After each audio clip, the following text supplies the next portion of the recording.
मी कैलास आहे. मी इंजिनिअरिंगचा विद्यार्थी आहे आणि माझे कॉलेज नागपूरमध्ये आहे. माझे सध्याचे वय 25 वर्ष आहे आणि त्या आंटीचे नाव सोनाली आहे. तिचे वय अंदाजे 31 वर्ष आहे आणि ती दिसायला एकदम हिरोईनसारखी आहे. तेव्हा माझे पेपर चालू होणार होते आणि त्यामुळे मला काही पुस्तके पण घ्यायची होती. मी विचार केला की पेपर आधी एकदा घरी पण जाऊन येतो. मग मी संध्याकाळी जेव्हा आंटीला पाहिले, मी एकदम वेडा होऊन गेलो, कारण ती खूप भारी दिसत होती, म्हणजे खूप सुंदर दिसत होती. मी आंटीला नमस्ते केले. तिने मला विचारले की तू कधी आलास. मी तिला सांगितले की मी आजच आलो. मला काही पुस्तके घ्यायची होती म्हणून मी परत माझ्या घरी आलो. मित्रांनो, दुसऱ्या दिवशी सुट्टी होती आणि त्यामुळे मी निवांत 12 वाजता झोपून उठलो होतो आणि मी काही वेळ वाचू लागलो. पण माझे मन जरा पण वाचायला करत नव्हते आणि मला पुन्हा पुन्हा आंटीचे विचार मनात येत होते. म्हणून मी माझे पुस्तकं बाजूला ठेवले आणि माझे दोन्ही डोळे बंद करून मी आंटीचा विचार करू लागलो. तेव्हा अचानक आंटी माझ्या घरी आली. लगेच ती पटकन माझ्या रूममध्ये आली. तिची नजर सरळ माझ्यावर गेली. ती एकदम गपचूप 2 मिनिटे तिथे उभे राहिली आणि मला पाहत राहिली. तिने मला हाक मारली.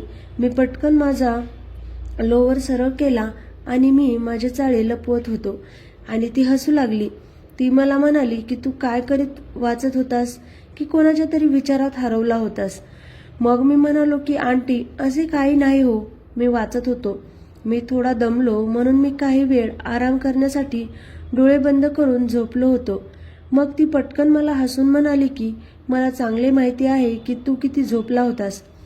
अजून पुढे ती मला म्हणाली, ठीक आहे, तर आता चल तू मला हे सांग की तुझी आई कुठे आहे. मग मी सांगितले की आई चाचीच्या घरी गेली आहे. तिची तब्येत थोडी खराब झाली आहे. तुम्हाला काही काम असेल तर मला सांगा. ती मला म्हणाली की काही नाही, मी सूटसाठी आले होते. चल, मी नंतर येते आणि तू तुझा अभ्यास की दुसरी जे काय करत होतास ते करत बस, मी जाते. मग माझे डोके खूप फिरले आणि मी तिचा विचार करू लागलो. मी तिच्या नावाने बरेच चाळे केले आणि मी संध्याकाळी माझ्या एका मित्राबरोबर फिरायला निघून गेलो. मी काही वेळाने परत आलो तर मी पाहिले की आंटी बाहेर तिच्या एका ग्राहकाबरोबर उभी होती, जी सूटसाठी आली होती आणि ती तिच्याबरोबर काहीतरी बोलत होती. ती तिला माझी सर्व घटना वर्णन करून सांगत होती. मग मी पण विचार करू लागलो की आंटी वेडी तर नाही झाली आहे ना, ही कोणती पण गोष्ट कोणाला पण सांगते आहे. मग आंटीने मला जवळ बोलावले आणि मी पण लगेच तिच्या जवळ गेलो. ती म्हणाली की हा माझ्या मुलाचा एक चांगला मित्र आहे आणि तो आता इंजिनिअरिंग करत आहे आणि तो पूर्ण दिवस वाचत असतो आणि एवढेच नाही तर तो झोपताना पण त्याचा विचार करत असतो. आणि असे म्हणून त्या दोघी खूप मोठ्याने हसू लागल्या. मग मी पण तिला तिच्या तोंडावर मारले की हीच तर खरी वेळ आहे याचा विचार करायची आणि आता नाही करणार तर मग केव्हा करणार आणि मी पुढे कसा जाणार आणि माझे काम कसे पूर्ण होणार. मग ती म्हणाली, बरे असे आहे तर. मी पण हो म्हणालो आणि थोडा वेळ गप्पा मारत आम्ही तिथेच उभे होतो. नंतर मी माझ्या घरी आलो. मग ती दुसऱ्या दिवशी माझ्या घरी आली आणि ती सरळ माझ्या रूममध्ये आली आणि ती मला म्हणाली की आज तू एकदम गुपचूप कसा काय बसला आहेस. आता तुला पुढे जायचे नाही आहे की काय, त्याचे काय झाले. मग मी म्हणालो की काही नाही. मग थोडी मस्करी करत हसत होती आणि ती माझ्या आईला सूट देऊन निघून गेली. त्या दिवशी मी आंटीचा विचार करत 2-3 वेळा बाथरूममध्ये जाऊन आलो. दुसऱ्या दिवशी आईने मला सांगितले की तू आंटीच्या घरी जा आणि हे सूट आंटीला देऊन ये. मी आंटीला सर्व सांगितले आहे आणि तू फक्त तिला देऊन ये. मग मी माझ्या आईच्या सांगण्यावरून आंटीच्या घरी गेलो आणि मी तिथे पोहोचलो तर आंटी मला पटकन म्हणाली, ए राजा ये, आज मी तुझ्यासाठीच बसले होते. मला आज तिचा मूड एकदम वेगळा वाटू लागला होता आणि तिने त्यावेळी मॅक्सी घातली होती. ती एकदम पातळ होती. मग मी तिला माझ्या आईने दिलेला सूट दिला आणि मी जाऊ लागलो तर तिने मला थांब म्हणाली. ती म्हणाली की तू 10 मिनिटे थांब, मी याला आता काही वेळामध्ये ठीक करून तुला परत देते आहे. मी पण तिथे सोफ्यावर जाऊन बसलो. मग ती माझ्यासाठी कोल्ड्रिंक घेऊन आली आणि ती माझ्यासमोर तो ग्लास ठेवण्यासाठी वाकली आणि मला तिचे सौंदर्य मी तर ती पाहून एकदम वेडा झालो होतो. आणि मी पाहत आहे ही गोष्ट तिला पण समजली होती. मग ती मला म्हणाली की तू असे काय पाहत बसला आहेस. मग मी तिला म्हणालो की काही नाही. ती मला म्हणाली की तू घरातून बाहेर जाऊन खूप बदलून गेला आहेस आणि मला पण असं वाटत आहे की तुला एखादी गर्लफ्रेंड शोधून दिली पाहिजे. आजकाल तू खूप इकडे तिकडे पाहू लागला आहेस. मग मी पण तिला सांगून टाकले की तुम्ही मला 1 ते 2 गर्लफ्रेंड बनवून द्या. तुमच्या दुकानामध्ये तर खूप येत असतात. मग ती म्हणाली तू एका वेळी 2 गर्लफ्रेंड सांभाळू शकशील का. मी म्हणालो की 2 काय मी तर त्या दोघींबरोबर तुम्हाला पण सांभाळून घेऊ शकतो. मग ती म्हणाली की असं का, तुझे अंकल पण मला एकटीला सांभाळू शकले नाहीत. मी तिला म्हणालो मला एक संधी देऊन पहा, तुम्हाला सर्व काही समजून जाईल. एवढे बोललो इतक्यात तिची ती मैत्रीण जी त्या दिवशी माझ्याबद्दल बोलत होती आणि मला पाहून हसत होती ती आली. तिचे नाव निशा होते. ती मला येऊन म्हणाली की तू इथे काय करत आहेस. मग मी तिला म्हणालो की माझ्या आईचा सूट द्यायला आलो होतो. ती आंटीबरोबर बोलू लागली. मग मी मनातल्या मनात बोलू लागलो की चांगली आंटीबरोबर बोलायची संधी मिळाली होती आणि ही आता कुठून आली, कशाला आली. तिने मध्ये येऊन माझा सर्व मूड ऑफ करून टाकला होता. तिची साडी खूप भारी दिसत होती. सोनाली आंटी तिला म्हणाली तू इथे थोडा वेळ बस आणि मी काही मिनिटामध्ये परत येते. निशा आंटी माझ्याजवळ येऊन बसली आणि ती माझ्याबरोबर बोलू लागली. मग तिने मला माझ्या घराविषयी विचारले आणि मला ती म्हणाली की तुझी कोणी गर्लफ्रेंड आहे का. तर मी म्हणालो की नाही आहे. तर ती म्हणाली की असे होऊ शकत नाही, जेव्हा तू असली कामे करतोस आणि तरी तुला गर्लफ्रेंड नाही आहे. मग मी विचारले की काय केले आहे मी. तर ती म्हणाली की मला सोनालीने सर्व काही सांगितले आहे आणि मी आता पण तुझे आणि सोनालीचे बोलणे ऐकत होते जे तू आता तिच्याबरोबर बोलत होतास. मग मी थोडा घाबरलो की सोनाली आंटी माझे सर्व झालेले माझ्या घरी तर सांगून टाकणार नाही ना. एवढ्यात सोनाली आंटी तिचा सूट घेऊन आली आणि तिला म्हणाली की तू घालून बघ आणि तोपर्यंत मी याच्या आईच्या सूटला पण दुरुस्त करून देते. मग निशा आंटी पण त्याच रूममध्ये पडद्यामागे जाऊन बदलू लागली. तिथे एक आरसा लावलेला होता आणि मी पण तिथे बसलो होतो. मला थोडे बाजूने ते दिसू लागले होते आणि तो पडदा पण पंख्याच्या हवेमुळे हलत होता. मी तिला पाहू लागलो. तिने जशी तिची कापड बाजूला काढली, खूप चांगला सीन होता तो. मग मी पाहत आहे ते बहुतेक तिला पण समजले होते म्हणून ती मुद्दामून माझ्या तशीच समोर येऊन उभी राहिली. ती एकदम भारी दिसत होती आणि आता माझ्या मनात आले की तिला आता पकडतो आणि एक मिठी मारतो. मग तिने तिचे कपडे घातले आणि ती आंटीकडे येऊन तिला दाखवू लागली होती. तिला म्हणाली की मला थोडे टाईट होते आहे आणि अजून मी आतमध्ये तर काही घातले पण नाही आहे. मग सोनाली आंटी तिला म्हणाली की तू खाली काहीतरी घालून मग पाहून घे.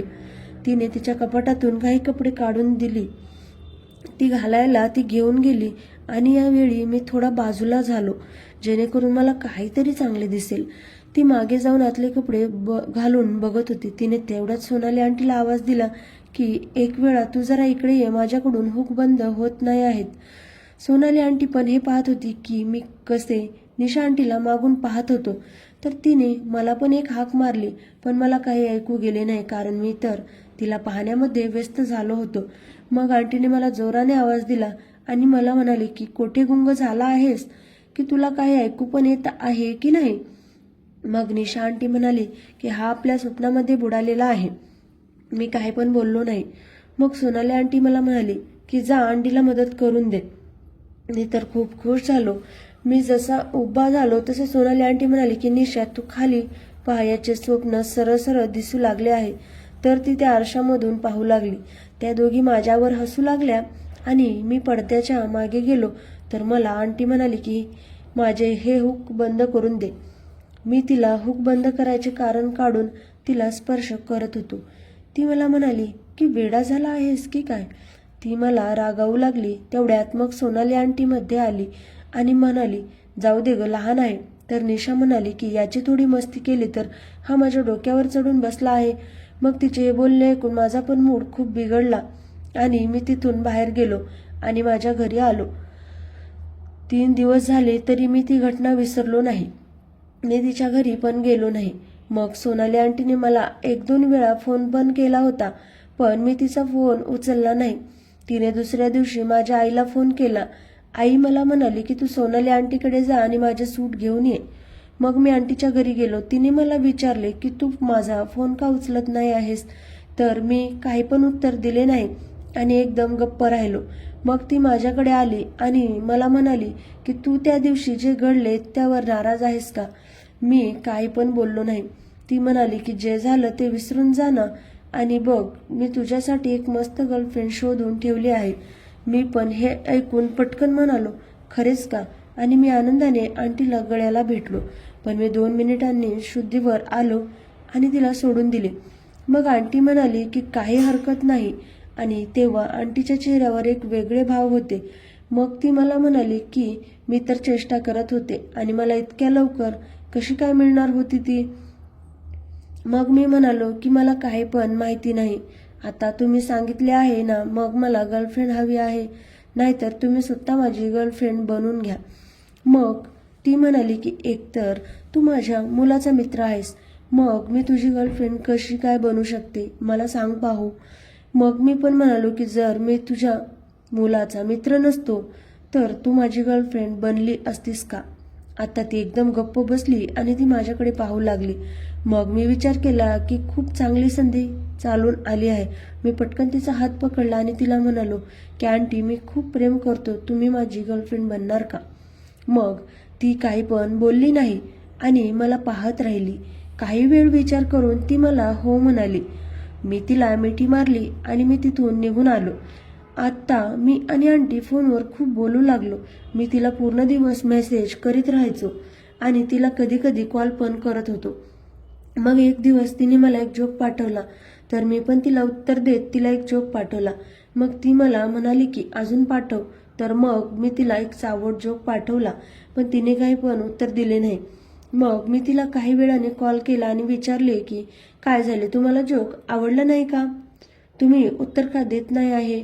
मग ती म्हणाली की असे काही नाही आहे, मी तुझ्या अंकलसाठी जेवण बनवत आहे. मी अजून जास्त मेसेज तिला पाठवू लागलो, तर ती मला म्हणाली की मी तुला नाही म्हटले नाही याचा अर्थ असा नाही आहे की तू मला सर्वच आवड मेसेज पाठवू लागला आहेस. मग मी म्हणालो की मला असे वाटले की तुम्हाला खूप आवडले म्हणून मी तुम्हाला ते पाठवू लागलो होतो. मग ती मला जरा रागाने म्हणाली, मला सगळं माहिती आहे. मी हसतच तिला म्हणालो, असं आहे का, मग सांगा बरं. ती एकदम थोडी नाराज झाली आणि कटाक्ष टाकत म्हणाली, काय म्हणालास तू आत्ता. मी पटकन सावरत म्हणालो, अगं काही नाही, मी तर मजाक करत होतो. ती थोडा वेळ शांत राहिली आणि मग एक दीर्घ श्वास घेत म्हणाली, ठीक आहे. मी मनात विचार करत होतो, असं तर काही जमणार नाही, सगळी माझ्या मॅसेजमध्येच उडून जाईल, काहीतरी नवीन विचार केला पाहिजे. मग धाडस करून तिला विचारले, आंटी तू माझ्याबरोबर मूव्ही पाहायला येशील का. ती गोंधळली. तिच्या चेहऱ्यावर आश्चर्य आणि थोडा संशय होता. काय वेडा झाला आहेस का, आणि जर कोणी मला तिथे पाहिले तर.